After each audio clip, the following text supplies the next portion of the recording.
Aberdeen in recovery. Aberdeen in recovery. Aberdeen in recovery. Aberdeen in recovery. We're here for you. Building that bridge from dependence to independence. Good afternoon, and a very warm welcome to Recovery on Air on shmu 99.8 FM. My name is John, delighted to have your company this afternoon. So August is Stigma Awareness Month, and the 31st of August is Overdose Awareness Day. So loads to talk about, and I'm joined today by Dermot, Joan, and Stevie from Aberdeen in Recovery. And I think we'll start with our traditional round-robin check-in. We'll see how everyone is doing. Stevie, I'm going to start with you today. How are you? I'm fine, John. Thank you. Glad that the sun's came out. It was a bit foggy this morning, a little bit like my head. I had my shower. And then got myself out the door, and then the day's just going on and nicely. Thanks. Good to hear. Joan, how are you? Yeah, I'm good this morning as well. You've kind of taken me there. Often I go first, and I usually talk about the weather. I usually talk about walking, and Stevie's done that for me today about the weather. So he's done that. He stole your thunder. He stole my thunder. But yeah, it is a lovely day today, and I had something on this morning, and it's good to know that we're not the only people that sometimes have glitches in Zoom and things like that. So one of the presenters just couldn't present because of mics being off and things. So I had that this morning, but it was good. So I'm now here this afternoon with everybody and looking forward to a good discussion about stigma. A really important, an important issue. So yeah, I'm looking forward to the discussion. Excellent. Yeah, me too. And so that brings us to, last but not least, Dermot. How are you? Hi, John. Thanks. Yeah, I'm well within myself. It's been a busy old morning. Lots going on. But I'm looking forward to the next hour in company of friends and our listener out there. Hopefully, there's at least one. Please make that plural. Come on now. Listeners, at least two then. It's as has been said. Yeah, it's turned into a really pleasant day.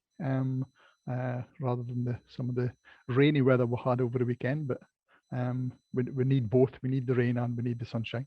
But yeah, looking forward to the rest of the show, and as Joan said, having a good chat about stigma, because we can all be impacted negatively by that same stuff. So yeah, good to be here. Thanks.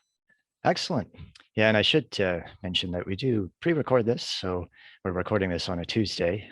We cannot guarantee that it will still be nice weather by the time this airs on Thursday. And actually, that's normally Lindsay's line. So I should say a quick shout out to Lindsay, our usual host and good friend, who sadly can't be with us again this week. So Lindsay, we hope you're well, and we hope to see you soon. So before we get into our discussion, we're going to kick things off with a bit of music. And this first selection comes from Dermot. So what have you got for us? Yeah, it's an artist that when we're looking to choose music, he just popped into my head. And what first reminded me of him was his hats. He had a penchant for hats. He had some amazing hats. But he's also an amazing artist in his own right, and a wonderful lyricist. So our first track we're kicking off with, and it's really very relevant to the day I've had. It's called Virtual Insanity.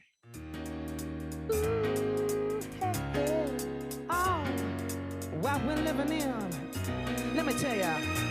And it's a world that man can eat at all, when things are big that should be small. Who can tell what magic spells we'll be doing for us? And I'm giving up my love to this world, only to be told I can't see, I can't breathe, no, my will will be. And nothing's gonna change the way we live, 'cause we can always take but never give. And now the things are changing for the worse. See,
You're listening to Recovery on Air at shmu 99.8 FM. Recovery, a journey of discovery. Welcome back, and that was Jamiroquai with Virtual Insanity. So the topic today, starting with stigma, in recognition of August being Stigma Awareness Month. So a good place to begin is to consider what stigma is, and different kinds of stigma. Dermot. Oh, I guess I've been volunteered. August,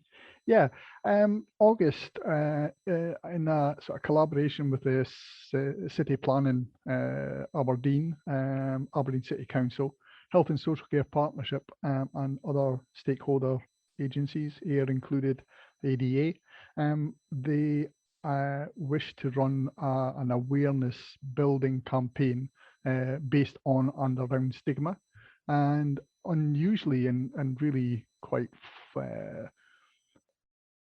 far-minded of the organisers, this was hoped to attract an audience from the professional sector rather than from individual citizens as such. Individual citizens obviously could participate and attend some of the presentations and the different workshops and things that were delivered over the course of the month, but it was really focused, and I believe that it was really good to see the organisers identifying and acknowledging that there was a need to raise this awareness, and how we can often find ourselves behaving in a stigmatizing way when we don't really know. So they have been running a various set of events over the course of August. I believe SDF, the Scottish Drugs Forum, they delivered a weekly workshop. I think it was on a Friday, midday on a Friday, and I believe Joan attended the last one, the SDF Stigma workshop, and I'll maybe pass to Joan to sort of update us a little bit on what that involved. Yeah, thanks, Dermot. Thanks for introducing the Stigma Month, really in general. And it just happened to be that I had been trying to actually get on to the SDF's regular stigma training event, and it just shows how important it is for people, because it's almost always fully booked up. And I managed to get on the event, and it was really to raise awareness of stigma, particularly for people who work in drug and alcohol services, because the Scottish Drug Forum is specifically aimed at services and people who use drugs. So it was focused on people who use services and raising awareness of stigma, and also how to, within your organization, how to challenge stigma and looking at your policies and procedures that are more inclusive. And so, yeah, it was a really fascinating sort of couple of hours examining our own kind of prejudices as well. And I think they started off by really saying where stigma came from. And it's something I didn't really realize. I'd heard about stigmata and stigma being a kind of mark. And it comes from sort of ancient kind of Greek, where people were branded with a mark if they were criminals. So they were identified, physically identified with others, as there was a stain on them, almost like a stain on their character. So essentially, stigma or stigmatized individual is, and it's a quote from Erving Goffman here from 1963, who really was the first person to produce a publication on stigma. And it's stigma really is the stigmatized individual is reduced in our minds from a whole and usual person to a tainted, discounted one. So stigma really is a process by which the reaction of others spoils normal identity.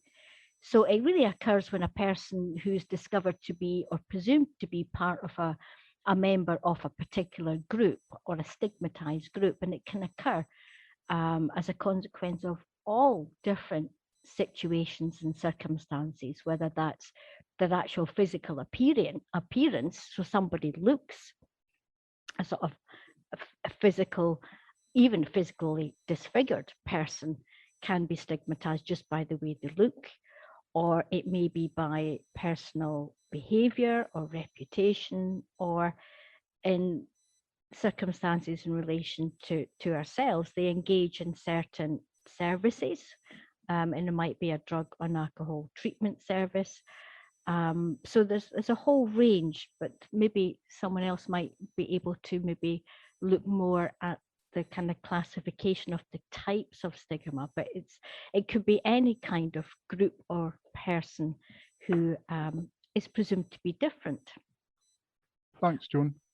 Yeah, a very descriptive summary of stigma. And I guess just not only within the addictions field, if I can use that term, but stigmatizing behavior can be seen in the whole range of community, of interracial communications, etc., etc. But I'll sort of throw it out to the guys that are here with us today. Have we or any of us want to share that where we may have felt stigmatized, or in feeling stigmatized? Do we how did it make us feel? Any guys got any comment? If I could just come back in, a real experience for me actually came from my childhood, and I was not allowed into my neighbour's house. I was deemed to be not worthy of coming into their house, all because I came from another religion that wasn't their religion. And in the west of Scotland, this person wouldn't let me in their house. And my best friend, this was my best friend. And when you're young and a child and you don't really understand this, you feel rejected, you feel what's wrong with me. And that, if you experience this kind of stigmatization, because I was one religion, they were another religion, that it sticks, and it can have longer term effects right into kind of adulthood, depending on what the kind of effect on you at the time was. But it had a significant effect on me at the time. But that's just one example. So based on if you're not the same religion. Thanks for that, Joan, and thank you for sharing something. It's very personal, and I can so identify with what you were saying. That I'm a child of the 60s, although I don't look it, do I, Joan? Don't laugh. I had my mic off there, but I don't either, do I? No, not at all. Yeah. So and I was school Catholic, and I came from a broken family, and within the Catholic faith, and I praise and commend and I am often envious of people who have religion and who have and follow a faith. But at that time, broken families and marital divorce, etc., was frowned upon and looked down upon. And I don't know if I can ever remember that being used as a discrimination towards me, or a stigmatization from my peers. But I certainly took it on myself that I didn't want to tell anyone, because I knew, divorce and separation things was frowned upon within the Catholic faith. That I hid the fact that my dad didn't stay with us, and that caused its own complications. I would have to tell lies to people. Oh yes, I was at the pictures with my dad, and then of course lies always get worse. He said, "Oh, what did you go to see?" Well, try to remember what was on the TV, in the cinema at that time. And it as Joan said, it did have an effect. It had an impact. It made me feel lesser than. And that is a fairly mild example. and there's every level of various stigma that everyone can have and feel it imposed on themselves. Yeah, so thanks a lot for that. John. Some powerful descriptions there of what stigma is, and thanks very much for sharing some personal experiences of it. I think we're going to pause for a break. This next song is from Joan, being introduced by Joan, but it is for Stevie. Sorry. It is for Stevie, but I was going to suggest a song by King Creosote, but unfortunately shmu didn't have it in their library, so I was without a song today. So Stevie's kindly let me introduce his song, and it's a brilliant song by Louis Armstrong. We Have All the Time in the World.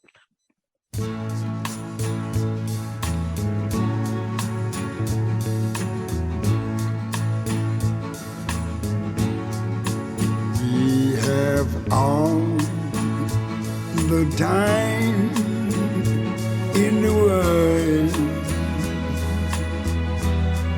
time enough for life to unfold all the precious things love has in store. We have all the love in the world. If that's all we have, you will find we need nothing more. Every step of the way will find us with the cares of the world far behind us. We have all the time in the world just for love, nothing more, nothing less, only love.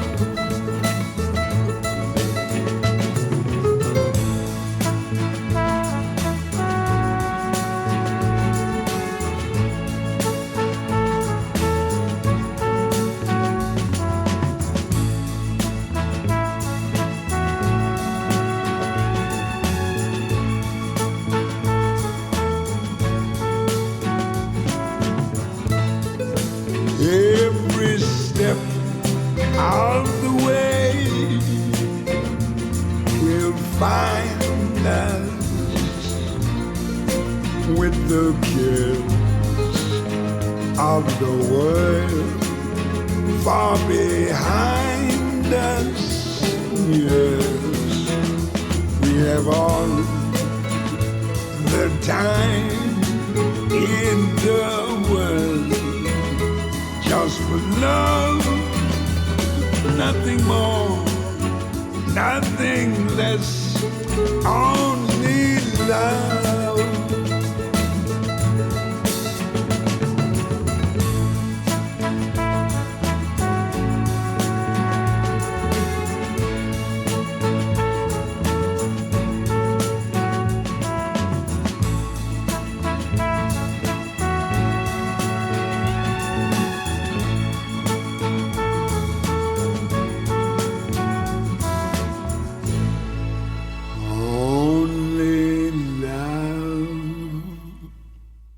Listening to Recovery on Air at shmu 99.8 FM.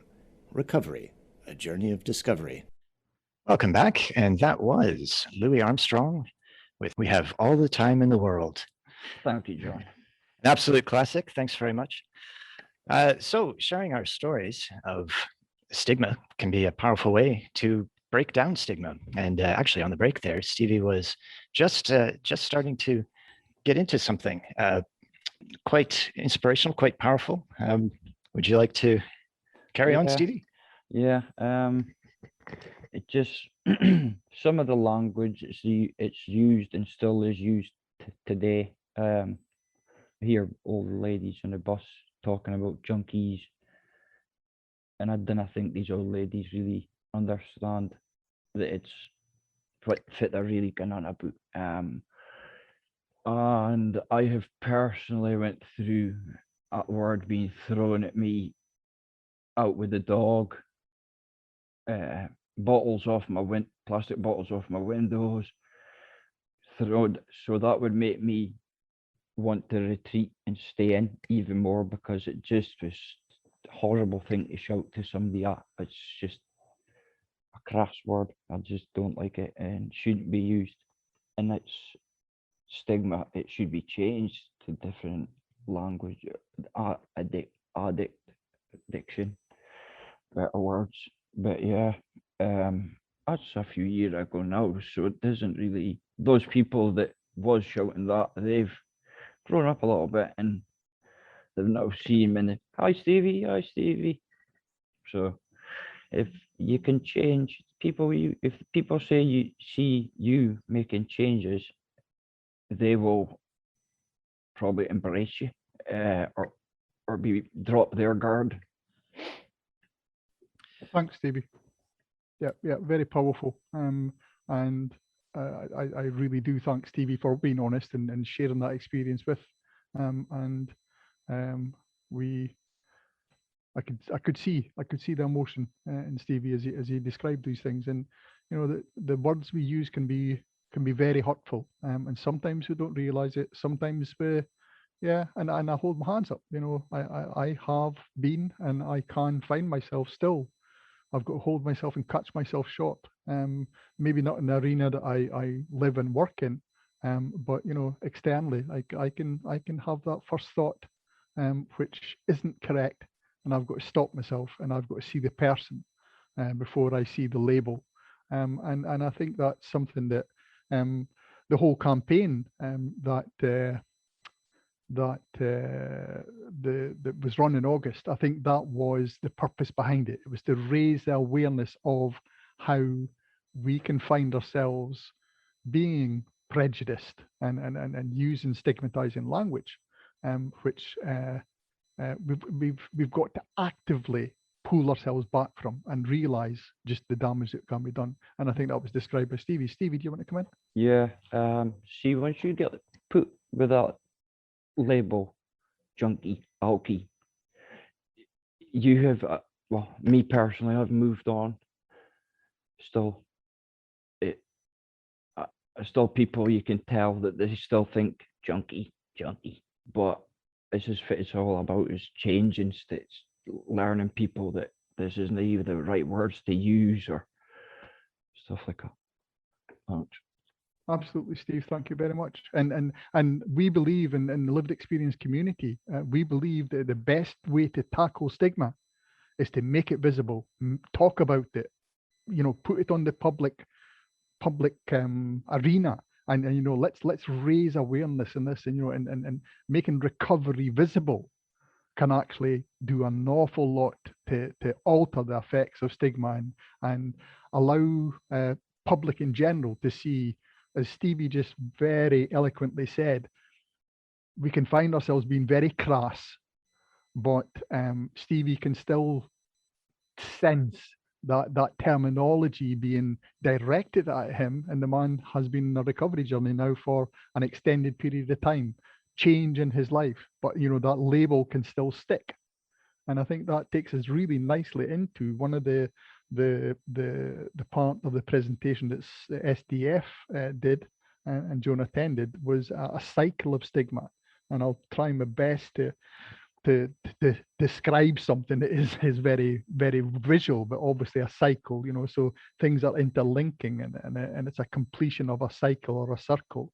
So feelings of shame and worthlessness, as Joan and I described at a young age, we described that feeling of worthlessness. I feel less than another individual, and that is very much the foundation behind stigma. So that feelings of shame and worthlessness can lead into individuals Stevie spoke about wanting to withdraw into his house, to protect himself from that stigmatized and labeled behavior. So feelings of shame and worthlessness can lead to people preventing and not seeking support appropriately. That can lead into the exacerbation of problem drug use. The isolation of own, feeling lonely, feeling scared, feeling very uncomfortable in your own self and totally insecure. You will go to something that makes you feel secure, and that can often involve the use of substances. If prolonged and continued, that can lead to problematic and dependent use. So exacerbation of problem drug use further increases the stigma that you feel of self, of by association, of public stigma, of systemic and structural stigma. That can get to a point when you start internalizing that stigmatizing description of yourself. Yes, I am worthless. I am just these terrible, horrible, crass statements that sometimes the press continually to use and to sensationalize press releases, and which is, everyone is learning. I think as humans, we are all learning and developing, but this is still happening. So raising awareness that is happening can maybe stop it. So that internalized stigma leads to more feelings and worsening feelings of shame and low levels of self-esteem and abilities and etc. Again, leading for, well, I'm not worth going to, I cost the NHS money. Yeah, I'm a draw, I'm nothing but a leech on society. That can go into exacerbating the drug use, because that feelings of worthlessness and the just wanting to hide from these accusatory terms that everybody seems to be throwing at the individual, leads to further stigmatization because of the adopted behaviors to try and cope with that, leads to more internalized stigma. And that gets to the point of the individual being totally broken down by the whole cycle of stigma. Apologies to our listeners if that is harsh, but that is the truth and the reality.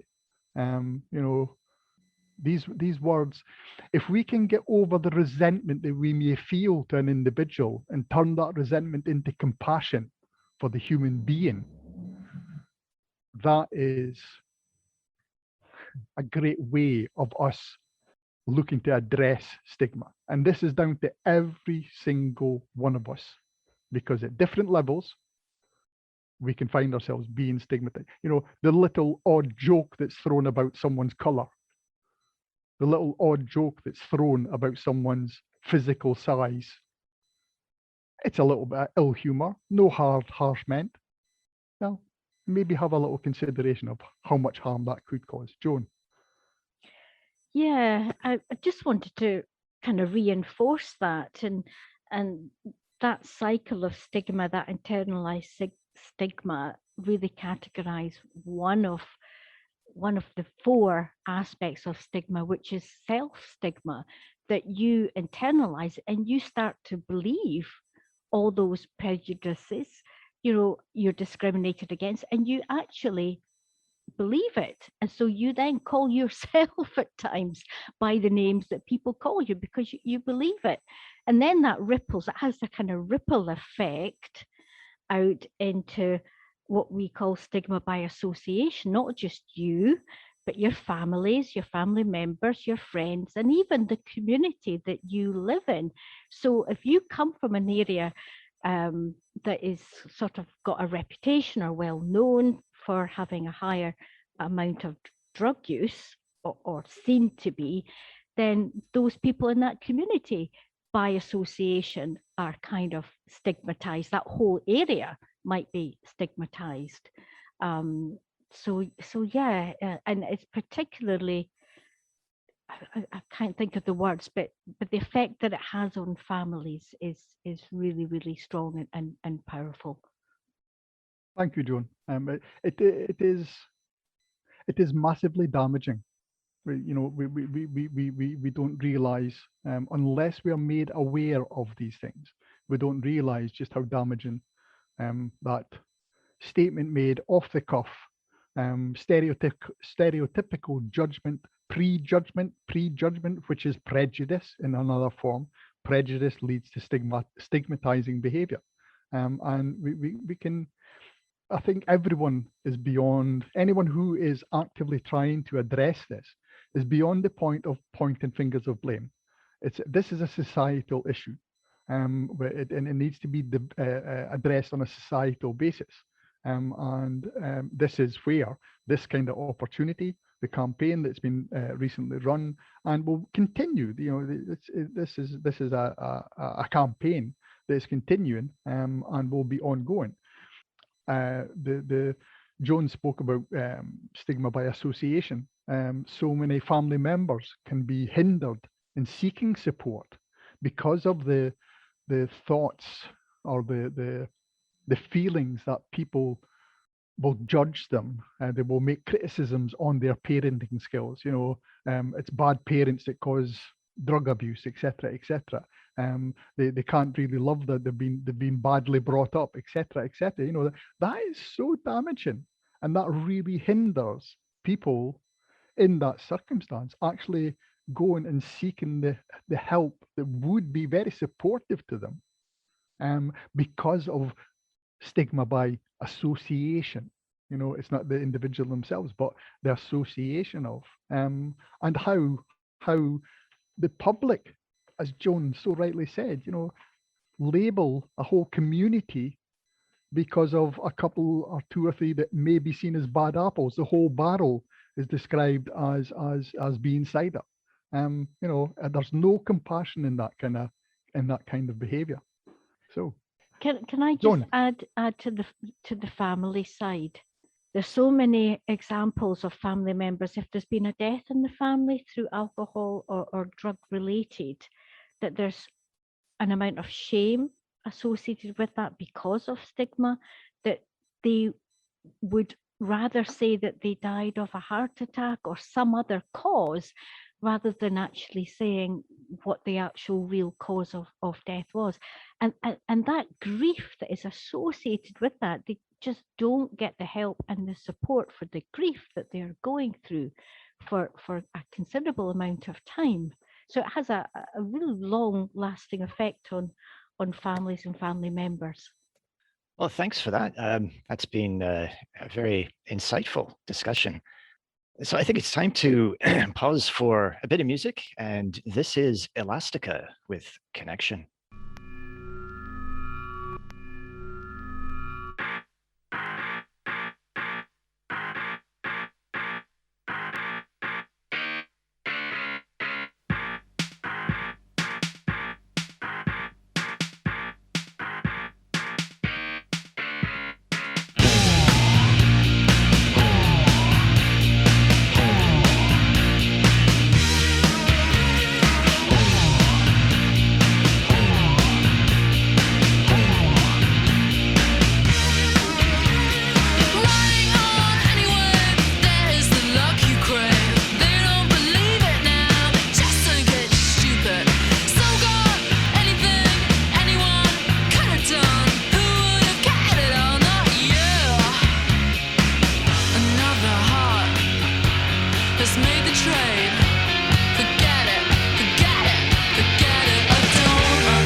Is made.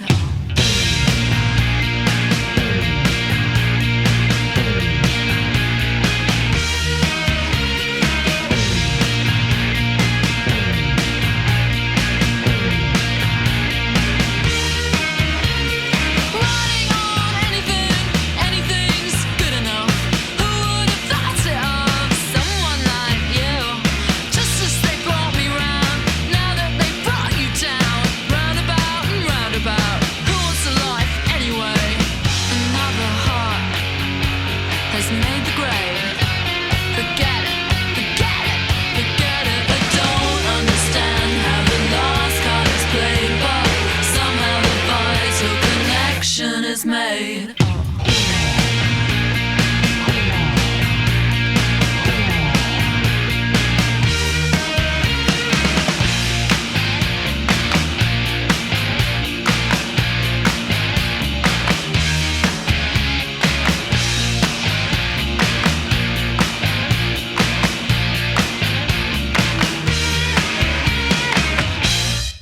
Welcome back. And that was Elastica with Connection.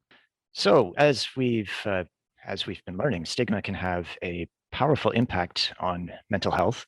And Stevie, you were about to say something about that. Yeah, it was just a little note that I put down after I'd said what I'd said previously. And Dermot went through the cycle of stigma. I wrote down, because of this stigma cycle, I would stay behind my front door and it would make me feel worthless and lesser than, which would make my mental health deteriorate quite badly. And then it would lead to suicide attempts. And this probably went on, wow, this went on probably 15 years. Every couple of years, 3 years, it would be rope or overdose, try overdose, just need to be here because of this words and things that walking about head down, they willing to make eye contact with anybody, just feeling lesser than and shameful, embarrassed. Yeah, I felt like a second-class citizen. Thank you, Stevie. That is Powerful. Yeah. Wow. That's touched my heart, my friend. Hmm.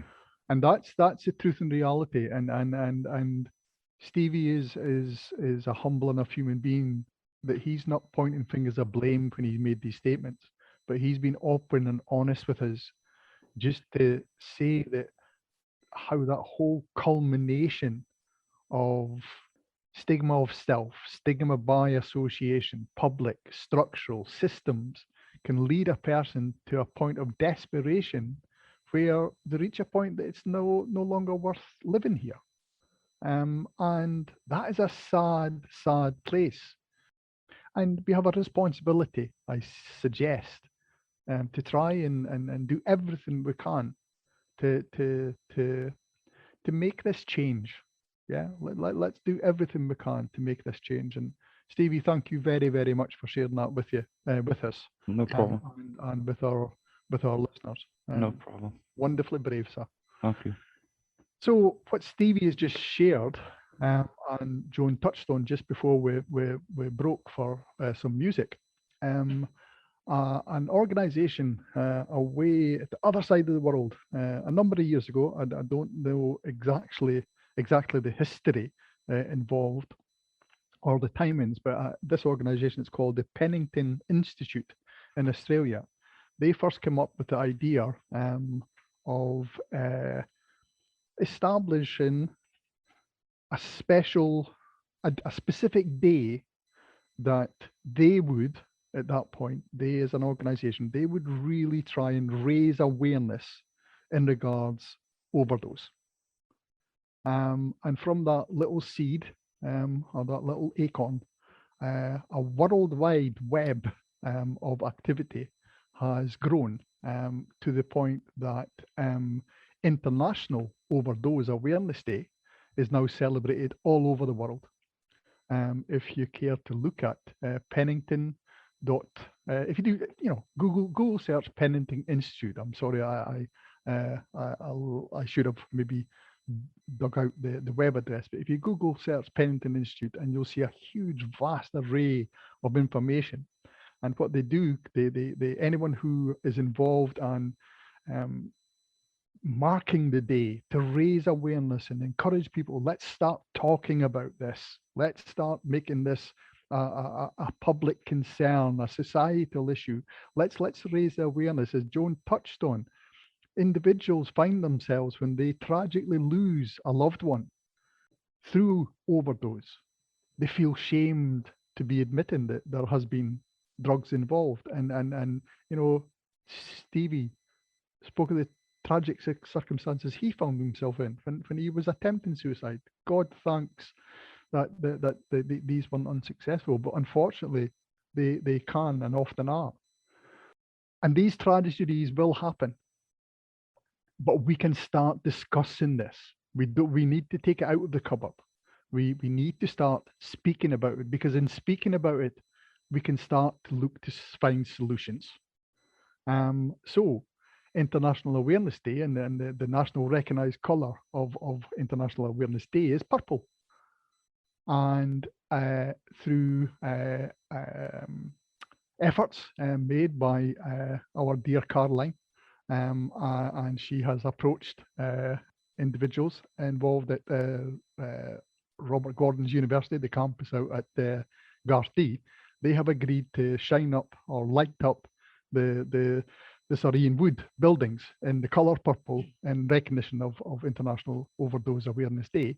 And that is one of the main parts of the campaign that the Penton Institute has encouraged, and one of the outcomes of that awareness campaign is that they pull all these websites and pictures from all over the world of buildings, events, and people in purple, and people trying to raise that awareness of overdose does happen. Let's speak about this. Let's get open and honest about this stuff. And it is something really beautiful to be involved in. So on add in to the RGU building being lit up in purple, we have managed to have Aberdeen City be involved in it, and we're also having Marshall College lit up in purple. So Joan, John, Stevie and I and a few others, we've got candles and a purple glass, and we're going to be standing underneath the Marshall building waving these candles. No, we're not. They have got big floodlights and they're going to turn them into purple. I think the spectacle, especially around about dusk, will be rather beautiful. It's a magnificent building. But we will also be hoping to gather lots of individuals who may have been directly impacted, have to suffer through the pain of losing someone to overdose, but also an awful lot of people who are there to support those who have lost, but also to raise that awareness. Let us get open and honest about this stuff. Let's address this. This is a societal and a human issue, and let us treat it as such. It's not something to be locked away in cupboards. So we will be gathering along. It will be around dusk time. Keep a lookout on our social media. We will try to be promoted in every fashion we can, and with our partners, Alcohol and Drugs Action, and the Family Bereavement Support Aberdeen, who are also working collectively in this whole process, along with being supported by Aberdeen City Council, Alcohol and Drugs Partnership, Health and Social Care Partnership. We will be promoting this as widely as possible, and we would ask anyone who would like to come down and participate in a friendly protest. I will put it that way, a non-actioned protest. And we will gather down, and we have arranged for press to come down, take some photographs, and anyone who is willing to can state a comment and take along something cherished, loved, a little note, just in memory of anyone that you may have lost around about that point of time. So that is on Tuesday, the 31st of this month, which is falling nicely into it's such a tragedy we're speaking about, to use words like nicely around overdose. It sticks in my throat a little bit. But the Stigma campaign, the International Overdose Awareness Day, moves beautifully into Recovery Month. And we will be letting everyone know a lot more of the plans for a major family support campaign and other events that will be happening, including and it is happening this year, guys, the return of the Scottish Recovery Walk this year in Perth on the 25th of September. Yay. And AiR, as usual, will be organising some transport to get as many as if we can. The gathering of the clans of the Northeast, and we'll go down and make our presence known. So I think I'll pass it back to John, and we'll go into our last record. Thank you, everyone. If you'd like to learn more about Aberdeen and Recovery, who we are and what we do, you'll find the latest, best information on our website. That's www.aberdeenandrecovery.org. You can follow us on social media. On Twitter and Instagram, we are Republic_AiR. And on Facebook, we are Aberdeen and Recovery. You can catch up with previous episodes of Recovery on Air in podcast version on our YouTube channel. just head along to YouTube and search on Aberdeen in Recovery, and our channel will pop up. And as always, we'd love to hear from you. You can contact us through social media or give us a call on 01224 638 342, or drop us an email, and that's chatterbox@aberdeeninrecovery.org. If anyone out there is in need of more urgent advice, please contact Alcohol and Drugs Action Helpline. It's a free phone number. That's 0333 344 8355. And that number again, 0333 344 8355. A couple of other helpful numbers for you. Alcoholics Anonymous, 0800 917 7650. And Narcotics Anonymous, 0300 999 1212. So that's goodbye from us for now, but thanks for listening, and please do join us again next week. That's Thursday, 2 p.m. for Recovery on Air, right here on shmu 99.8 FM. And finally, to play us out this week, well, I think this tune surely must have one of the best guitar riffs in all of rock and roll history. And that's More Than a Feeling from Boston.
flame in our name is to shine a light onto the pathways of recovery, which will build a bridge from dependence to independence for the individual caught in the shadows of addiction and looking for a way out.